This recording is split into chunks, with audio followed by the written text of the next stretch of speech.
নমস্কার, আমি গায়ত্রী। আমি চলে এসেছি। ভাবছি আর একটা নাচ তুলবো। এবার নাচটা তুলবো, যেটা ভাবছি এটা হচ্ছে যদি তোর ডাক শুনে কেউ না আসে। কারণ আমাদের সবসময়ের জন্য মেয়েদের তো সবসময় একা একাই চলতে হয় বেশিরভাগ সময়, কারণ ঘরের কাজ থেকে আরম্ভ করে সবই তো একা একাই করতে হয়। এবার ওই জন্য ভাবছি কি, এই বসেছিলাম, বসে থাকতে থাকতে ভাবলাম, ভেবে নিয়ে এই গানটা চয়েস করলাম। তাহলে আপনারা দেখতে থাকুন আমি কিভাবে নাচটা করবো, শিখবো।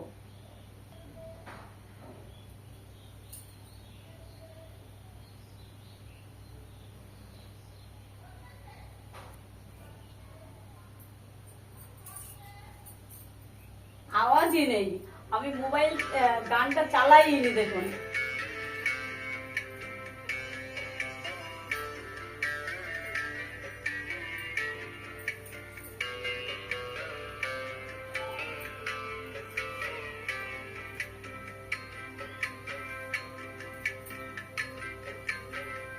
যদি তোর ডাক শুনে কেউ না আসে, তবে একলা চলো রে। যদি তোর ডাক শুনে কেউ না আসে,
একলা চলো রে, তবে একলা চলো, একলা চলো। Tata, bye bye. আমি খুব হাঁপিয়ে গিয়েছি। এবার ভুল টুরি তো হতেই পারে, কারণ আমি প্রফেশনাল ডান্সার না। টুকটাক হয়তো বাচ্চাদের শেখানোর জন্য নাচটা হয়তো আমি বাড়িতে করি, এবার মাঝে মাঝে ভিডিওতেও ছাড়ি। তা আপনারা পাশে থাকলে, আপনাদের উৎসাহ পেলে, এটাই হয়তো আমি একটা টাইমে ভালোভাবে চালিয়ে নিতে পারবো। আপনারা আমার পাশে থাকবেন, লাইক করবেন, সাবস্ক্রাইব করবেন, আমার চ্যানেলটাকে ফলো করবেন। আর আমার তরফ থেকে বড়দের প্রণাম, ছোটদের বুক ভরা ভালোবাসা। Tata, bye bye.